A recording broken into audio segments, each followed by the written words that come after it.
quelle plante mettre autour de votre piscine? Eh bien, tout d'abord, il va falloir vérifier deux choses. Dans le monde, on va dire, de la plantation, vous allez trouver les persistants et les caducs. Donc les persistants, comme leur nom l'indique, les feuilles vont résister toute l'année, vous l'aurez sans cesse pendant 12 mois. Le défaut, si on peut appeler ça un défaut, c'est que le persistant a tendance à avoir une floraison moins importante, moins intense. Ensuite, vous avez le caduc. Donc le caduc, lui, va perdre ses feuilles, mais par contre va vous donner vraiment une floraison très intéressante et souvent des senteurs très importantes. Alors on va faire un petit peu le tour pour vous montrer, on va dire, les différentes possibilités. Et là, on va attaquer un petit peu près d'un jardin donc, que l'on a réalisé. Et on va trouver en premier ici un grévillier. Donc là, on a un grévillier à fleurs. En fait, le grévillier, ça vient d'Australie. C'est une plante qui est australienne, qui demande peu d'eau et qui a une très bonne résistance donc dans notre climat, puisque là, on parle d'un climat Provence-Alpes-Côte d'Azur. C'est plutôt fait, hein, les plantations dans notre région, hein, région PACA, c'est quand même plutôt fait pour avoir une résistance au terrain sec. Et parallèlement, on retrouve des sols qui sont calcaires. Donc il faut essayer de trouver des plants qui sont adaptés à ce type de sol-là. Ensuite, ici, on a du cyste. Hein. Donc là, sa floraison est terminée. On a sa petite sœur, un autre cyste qui est ici, puisqu'ils sont nombreux, où la floraison est plus importante encore au moment où on la regarde. Donc le cyste a une floraison qui est assez longue, hein, à peu près 2 mois et demi, 3 mois. C'est très résistant au sec. Vraiment, hein, peu d'eau leur suffise, des terrains pauvres. Donc c'est une plante qui est vraiment très adaptée. Et surtout pour mettre au bord de la piscine, très peu de saleté, très peu de feuilles. Donc vraiment, je la conseille. Et puis un bon odorat. Là, on peut voir un petit peu juste à côté, en dessous le cyste, eh bien, on voit de la corbeille d'or. Et puis, on va la regarder sur un autre angle. Vous allez voir qu'elle est quasiment les pieds dans l'eau. Et pourtant, chaque année, on revient et chaque année, on la reprend. Et bien là, c'est pareil, hein, très peu d'eau, résistant vraiment de manière très forte. Et puis, une très belle floraison. Alors, on l'a en corbeille d'or, on l'a aussi en corbeille d'argent, donc une floraison plus argentée, plus blanche. C'est très sympa. À côté, on a un laurier rose. Hein. Donc là, il débute à peine sa floraison. Donc on le voit, hein, celui-là qui est en place. Un joli laurier rose. Donc c'est pareil, pour chez nous, c'est vraiment bien. Peu de feuilles, peu de saleté et un entretien assez simple. On va retrouver ici un produit qui nous vient des îles. Et oui, de nos amis corses. Voilà, de la myrte. Donc la myrte non simplement pousse vraiment dans tous les terrains, plutôt sec, plutôt rocailleux, toujours pareil. Mais derrière, vous allez pouvoir faire un petit alcool de myrte, bien sympa, hein, 40 degrés, pour les apéros entre amis au bord de la piscine. Moi, je vous le conseille. Là, vous regardez, on a créé une petite zone d'ombrage. Donc cette petite zone d'ombrage-là, avec les bois que vous voyez ici, d'accord ? Les bois que vous voyez ici, hein, on a une surface d'à peu près 12 mètres carrés au sol et bien entendu donc au plafond. Pour cela, on a acheté des bois donc, directement dans des sociétés qui les vendent pour les pommiers.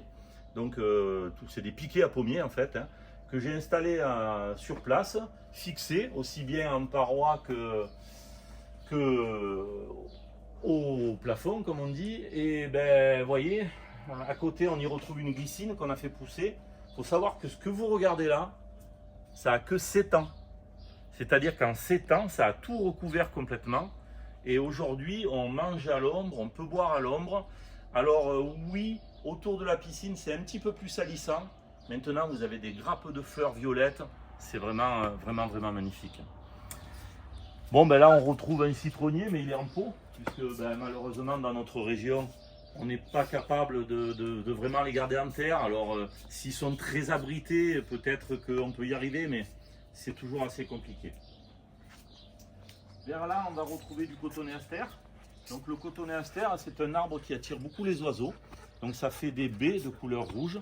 Ça attire beaucoup les oiseaux. C'est très sympa, c'est très résistant. Ça ne demande pas beaucoup d'eau non plus, vous pouvez y aller. Ici, hein, comme son nom l'indique, alors là on l'a mis en pot, mais on le retrouvera un petit peu plus loin en pleine terre, de l'immortel. Donc l'immortel porte bien son nom, une floraison très longue, très peu d'eau aussi, donc vous pouvez y aller. Un peu plus loin, ici, on va retrouver du forsythia. Alors, floraison jaune, hein, tout le monde le connaît, le forsythia. C'est peut-être l'une des plantes les plus vendues dans les jardins aujourd'hui. J'ai rien à dire, hein, c'est joli quand c'est en fleur. Par contre, c'est une fleur assez éphémère. Floraison pas plus de 15 jours, 3 semaines. Donc c'est peut-être peu, mais derrière, c'est la première fleur de l'année. Hein. C'est-à-dire que les premières qui vont vous donner le sourire aux lèvres, elle est ici. Et on va continuer du laurier rose, donc du laurier rose rouge. Voilà, donc le laurier rose rouge, lui, on le voit, il attaque sa floraison aussi. Ça demande un petit peu plus d'eau, mais c'est pas très consommateur quand même. Là, on a un grenadier, donc un grenadier à fleurs, que vous voyez ici.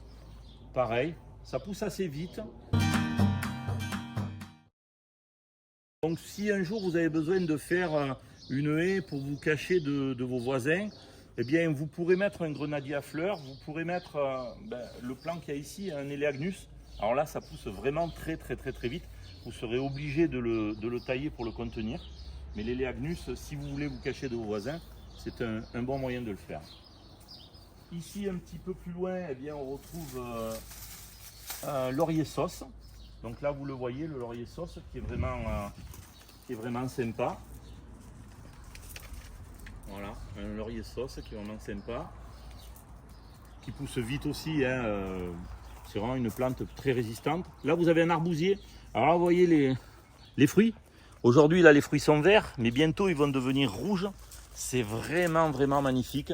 Par contre, là, je vais vous le dire, il ne faut pas être pressé parce que ça met du temps. Mais le jardin, c'est du temps. Hein. C'est du temps et de l'amour. Ensuite, hop, dès qu'on est arrivé ici, alors, lui, j'avais oublié son nom. Alors, vous m'excusez, mais j'ai pris la petite feuille. Alors, c'est un Dev Joa. Alors là, par contre, c'est très joli aussi. C'est un Dev Joa. Il est vraiment beau, il est vraiment sympa. Il a une floraison exceptionnelle. C'est vraiment une très belle plante. Et je ne me rappelais même plus comment elle s'appelait. Et pourtant, c'est peut-être l'une des plus belles du jardin. On retrouve ici un hibiscus. Alors, hibiscus, hein, famille malvacée. Alors, on a des hibiscus malvacés, oiseaux bleus ou rouges ou quoi que ce soit. Il y a plusieurs couleurs, rouge, blanc, bleu. Là, c'est une plante qu'on a mis il y a environ 3 ans. Donc, elle faisait 70 cm de haut. Et vous voyez que son développement est important. Alors, toujours, pensez bien une chose. Hein, l'enracinement d'une plante se fait réellement que sur 3 ans. Ce n'est pas les 2 premières années que vous allez avoir quelque chose. 3e année, vous avez un enracinement qui est bon. Et là, la plante, elle explose si elle se plaît là où elle est. Ici, un viburnum. Donc, le viburnum, ce qu'on appelle aussi communément boule de neige. Donc là, il a fini sa floraison. C'est l'un des premiers à fleurir aussi. Par contre, ça fleurit énormément, des grosses boules de fleurs blanches. Ça pousse vraiment très vite. Et si vous voulez vous cacher de vos voisins, vous pouvez le mettre. C'est très résistant, peu de maladies. Ensuite, un très joli rosier. Vous remarquerez là, les rosiers, moi je ne mets pas de produits. Hein. Il n'y a pas de pucerons, hein, tout simplement. Il n'y a pas de pucerons ni rien. Mais il faut savoir que quand on veut éviter d'avoir certaines maladies, eh bien on évite de mettre trop de variétés de la même plante l'une à côté de l'autre. Puisque si vous mettez une dizaine de rosiers les uns à côté des autres, bien forcément, vous allez amener la maladie sur chacun des plants. Alors que si vous différenciez les plants, vous pouvez avoir un plant malade, mais rarement ceux qui viennent avec. Donc ça vous permet de garder une belle haie différente. Et là, vous avez vu que depuis tout à l'heure, il n'y avait pas un seul même plant dans la haie. Un Agestremia, hein. Alors lui c'est pareil, hein, ça pousse à 200 km à l'heure. C'est un arbre très commun avec une feuille pourpre en début de saison. Donc c'est vraiment sympa. Un petit peu plus loin, c'est le Deutzia que vous voyez là, avec des très jolies fleurs. Là, il est un petit peu en fin de floraison. Mais le Deutzia pousse très vite aussi et vraiment sympa. Ensuite, on retrouve encore un rosier. On y a coupé les fleurs, parce que les rosiers sont remontants. Hein. À chaque fois que vous allez couper des fleurs, environ 3 semaines après, elles vont revenir et ça va refleurir. De nouveau, un laurier rose rouge, qui est ici. Là, on trouve un laurier thym. Alors, le laurier thym, il est moins connu que, bien entendu, que le laurier sauce ou les lauriers amandes. Mais c'est vraiment joli, ça fait une belle floraison aussi. Ça pousse assez vite. Moi, personnellement, j'aime bien le laurier thym. une spirée. Donc une spirée qui est ici, pareil, on a fini la floraison. C'est très très joli, ça vous cache bien.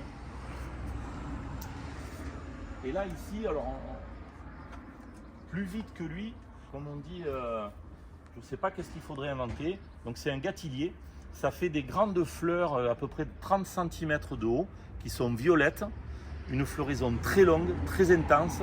Quand ça a terminé la floraison, on le reconnaît avec une particularité, c'est que ça fait comme des grains de poivre. Et ces graines de poivre là, si vous en récupérez, que vous allez les planter, eh bien vous allez avoir d'autres gâtilliers. Et c'est vraiment très très efficace. Un abélia, donc ici à côté. Donc un abélia qui est en train de fleurir, il débute sa floraison, on le voit ici. Voilà.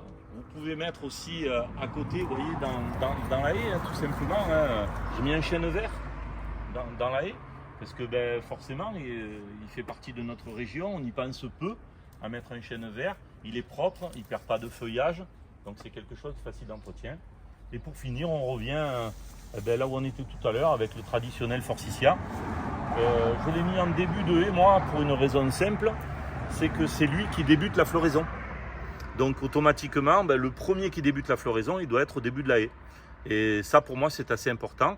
Et essayez de varier la floraison en fonction de l'emplacement de votre piscine et en fonction de l'emplacement de votre lieu de vie. Et puis, vous verrez, ça sera très agréable. Pensez, si jamais, bien entendu, vous allez vouloir planter et vous voulez que ça aille très très vite pour vous cacher de vos voisins, pour avoir un petit peu d'intimité, pensez que vous avez une société qui s'appelle la Scourtinerie. Donc, c'est une société qui est à Nyons, qui fabrique des toiles des toiles de coco, en fibre de coco. Ces gens-là font des super produits, hein, vraiment, et vous allez pouvoir les mettre sur des abris voitures ou bien sur des toiles tendues. La Scourtinerie, moi je la préconise, c'est un produit naturel, c'est-à-dire il peut pleuvoir ou pas, ça va durer des années et des années, vous n'arriverez pas à l'user. Donc j'espère que cette petite vidéo vous a plu. Donc pensez à nous, Design Piscine et Spa, on est concessionnaire mondial piscine. Et puis, ben, on essaye de faire plaisir aux clients et puis de leur donner un bel havre de paix. À bientôt. Ciao, ciao.